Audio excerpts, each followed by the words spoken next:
If an owner came to you and said, I want to sell in the next 18 months, what sort of advice would you give them to plan? I personally think preparing for sale is just as important as listing for sale. Yeah, I agree. I absolutely think that everyone should be preparing to sell the day they take over running the business. Good advice. They need to have an exit plan.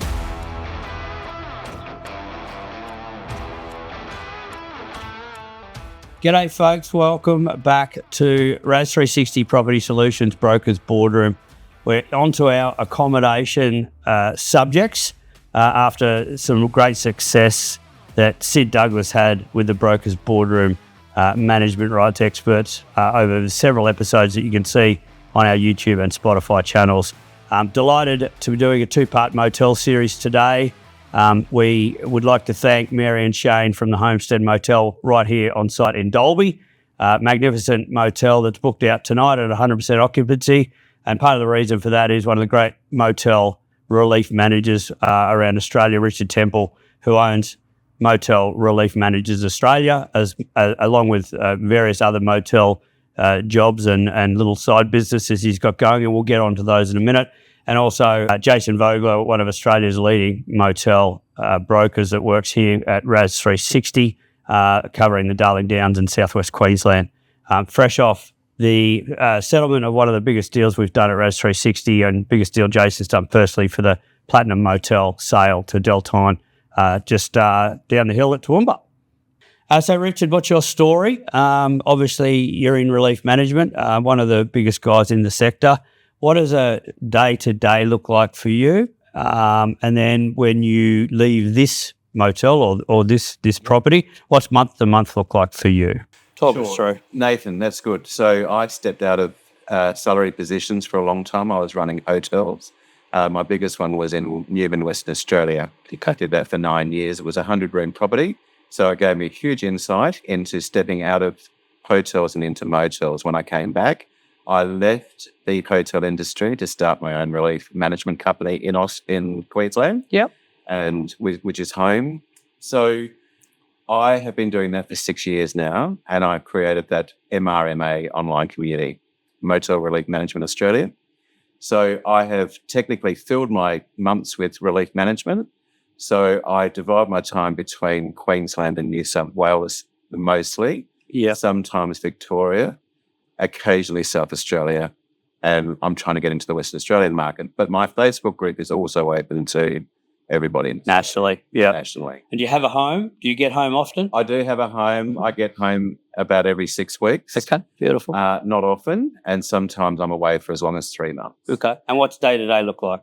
Day-to-day is, so as a relief manager, I operate according to the owner's wishes or the manager's wishes, whoever I'm replacing. Yeah. It's a status quo position. So we are not here to change the status quo, although I am often asked for insight as well. Yeah. From either the owners or the managers. What separates a really well-run motel versus one that's struggling, and how long does it take you when you get to a property to know if it's a well-run motel? Pretty instantly. So a lot of it's visual, and then once you take a seat and you're sitting at reception and looking at their EMS, you can tell where things are straight away where things are heading.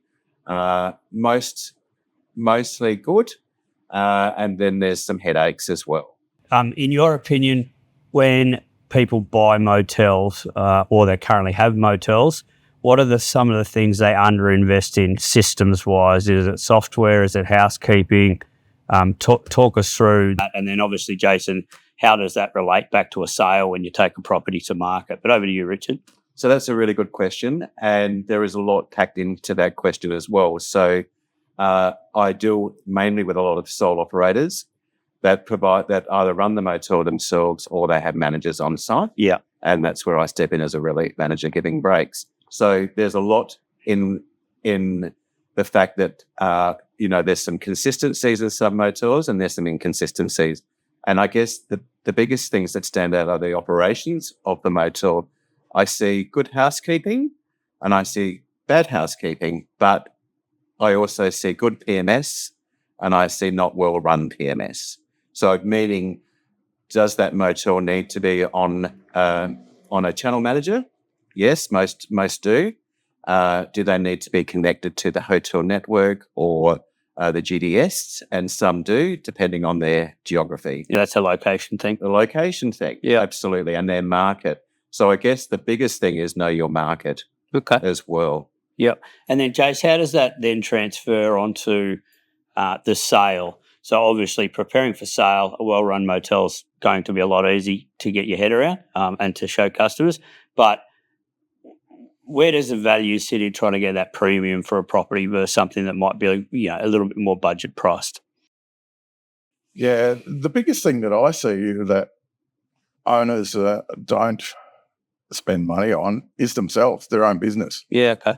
They tend to get bogged down and running it, but they might do some renovations and they don't even take photos of it and put them online or put them on their OTAs. And when I read through the reviews of a property, I get conflicting results because I'm looking at the room and it's spotless, it's clean, it's been refurbed, but then the review is saying that, they could spend some money on the property, or they haven't done this or they haven't done that. So a bit of self-promotion almost. Yeah, it's more that promotional thing.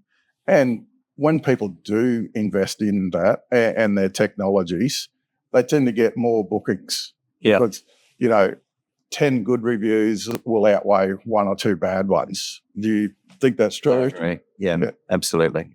Speaking of reviews and reputation, Richard, you've spoken about this publicly before. How much do the reviews and your digital presence, how much of a difference does it actually make? A big difference. So good question. And as humans, as an operator, we are very emotive in our responses, and we shouldn't be. We should be very generic in responding. Customers read reviews, and a high volume of customers read reviews. It's really important to keep up to date with them, particularly with the OTAs, because you also are graded on your responses as well. But importantly, at the end of the day, it's the customer you're trying to reach, and what they say is gold, is paramount to your business. Yeah. So customers read reviews and they also read the operator's response. So that's a really important aspect of each motel, is to keep on top of your reviews. It doesn't take long, and I do promote the use of AI to make your responses, because we don't need to be emotional in our responses. We need to reply and also to get past the OTA police as well. Okay. Because our answers are very much read by AI as well. And good point. Yeah. So we need to make sure that we respond to every single review, good or bad. Well, that was my next question. Do you reply to all of them? Mostly. So a couple of the OTAs allow guests to provide us with a star rating by the guest. They don't put a response, and therefore we cannot reply to it. Okay. We need to respond to all guest interactions and respond to every written review of our property. Yeah. That's really important. I can't stress that enough. Yeah, look, really good feedback. Likewise for the sale of a motel, for you as a broker, Jason, how much do reviews and your digital presence affect how often you're appointed, do you think? It's growing in importance. I don't believe it used to be as difficult as it is now. It seems to be that most people in the, last 5 years or so, it was your reputation, you were out in trade. Yep. out on the ground, visiting people. Now, once you've established yourself, you tend to have a lot more referrals. So it's important to keep fresh in people's mind and get out there in front of them and, have your marketing up to date, get your referrals out there so that people can read and know that you're still, existing. Yeah. And you can't beat getting out and eyeballing operators and motels, seeing how they run, seeing what the trends are, seeing how towns are trading, regions are trading. Oh, absolutely. Because each town can be different. Yeah, of course. You can drive 100 kilometres down the road and 3 motels in a town are running at 90%. And there might be 1 or 2 that are struggling at 40 or 50%. Yeah. they're the opportunities as well that I see. You know, if the others are doing so well, everyone should be able to do well in that town. Yeah, and a lot of that's driven by what's happening in that town. There might be roadworks, there might be different infrastructure projects that are driving the demand. Absolutely. And a smart operator will be informed on what is happening in their local area, and they'll be proactive and approach companies as soon as they find out that there's work coming up in the area. Yeah. If an owner came to you, Jason, and said, I want to sell in the next 18 months, what sort of advice would you give them to plan? I personally think preparing for sale is just as important as listing for sale. Yeah, I agree. I absolutely think that everyone should be preparing to sell the day they take over running the business. Good advice. They need to have an exit plan. They need to have all their financials in order. That's the biggest thing that will ruin a deal or lessen the value of the property. Down the track, yeah, okay. Yeah. If you could give advice to people that you've sold into a property after you go back and see them in, say, 12 months, more often than not, they're going to be all the same things that they haven't done that they wish they had of. What are some of those things that you hear at the 12-month mark when you sold people in? You're right. It's all the little things that they forget were the reasons that they purchased the business as well. A lot of people will come in and try to make changes instantly, or they'll cut a corner here or there. I don't think you can ever be too experienced. I think you need to stay grounded and do all the little things right without cutting the corners.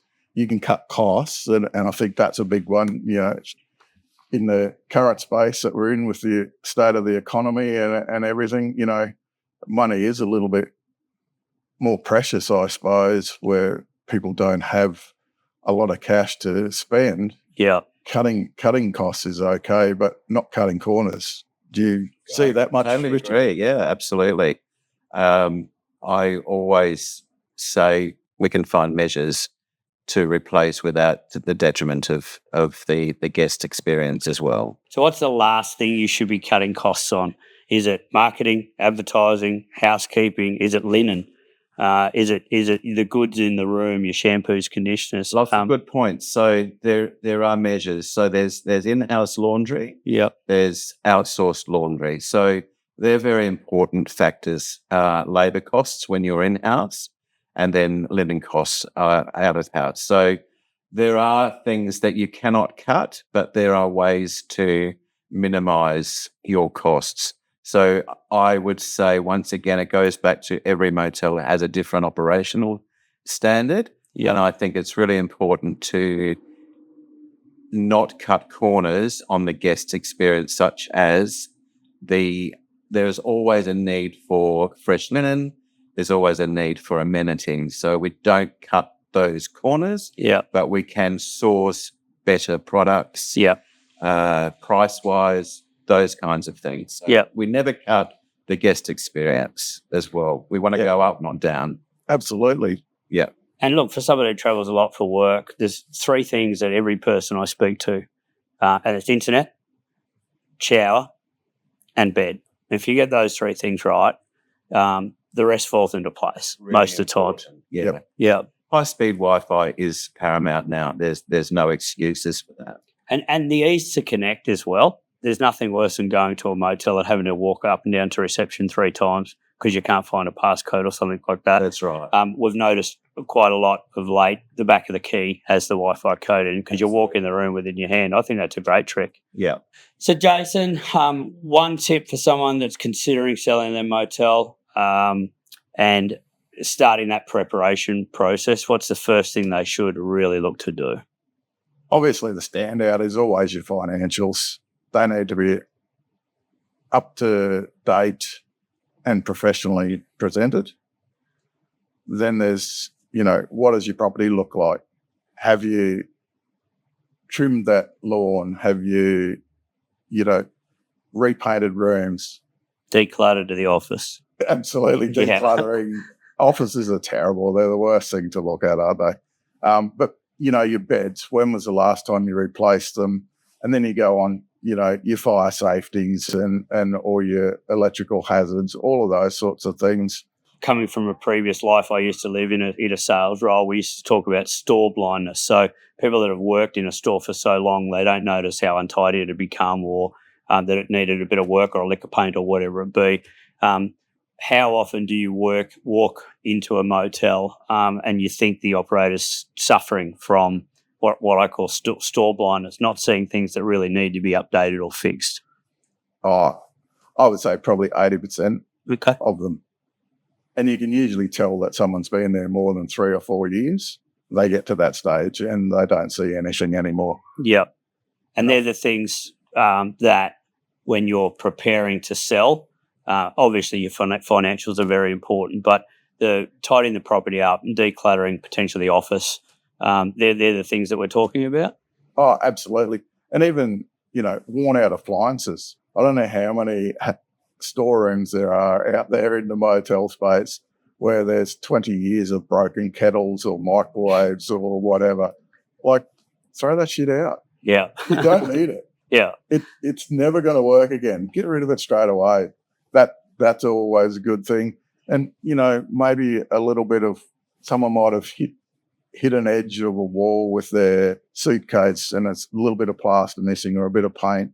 Those little things are the first thing that a buyer will see. And I see it all the time where the buyer just turns their nose up. And it might be the minutest little thing and it's the only thing in that whole room and someone will see it. It's like the old ANZ ad on TV where all mates going around tapping things. Those sort of things stick in people's minds. So get the visual aspects right. Even the bed, make sure that it's, the top sheet is crisp and tight. That do the old drop a coin test on it.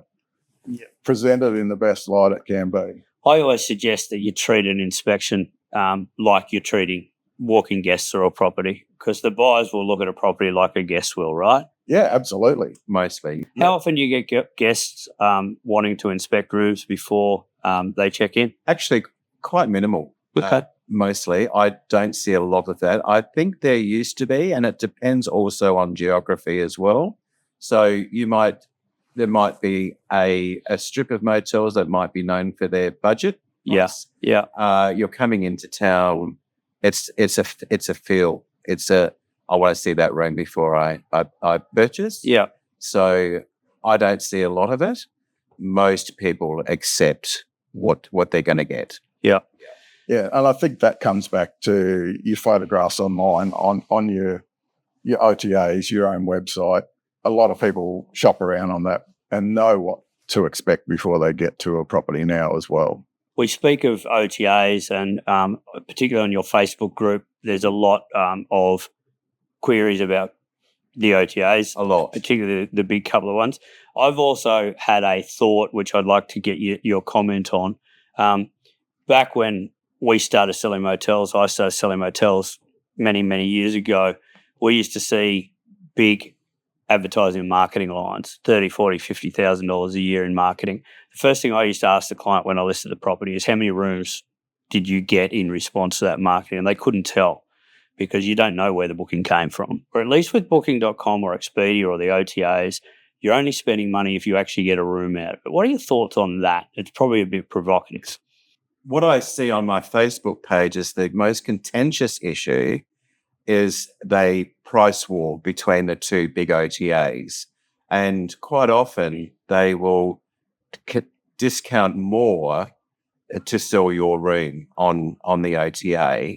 You still get your money, but quite often, and they're not supposed to. Yeah. But they get away with it. What's one really good takeaway line for people listening today, Richard? My best advice for managing OTAs is to use your messaging preferences. Okay. Put as much check-in information. So once they make a booking, create a message template that they receive. That most people will say they don't read them, but you're also providing your check-in information, your business hours, what we require at check-in, whether it's photo ID or a credit card. At least it's in writing and you've done your homework. So almost your due diligence on that client. Yeah. And make sure that your hours match your website. as well, opening hours, closing hours as well. So my biggest tip is to keep on top of your message preferencing in your OTAs, passing that information on to the guest. Great advice. Thank you, gents. Jason, Richard. And again, please pass on our thanks to our hosts, Mary and Shane from the Dalby Homestead Motel. We look forward to part 2 of the motel series coming soon. If you're looking to buy a motel, what you should be looking out for, and Richard will be able to provide some really good advice of things you've seen. Thanks for listening to the Brokers Boardroom by Ras360 Property Solutions.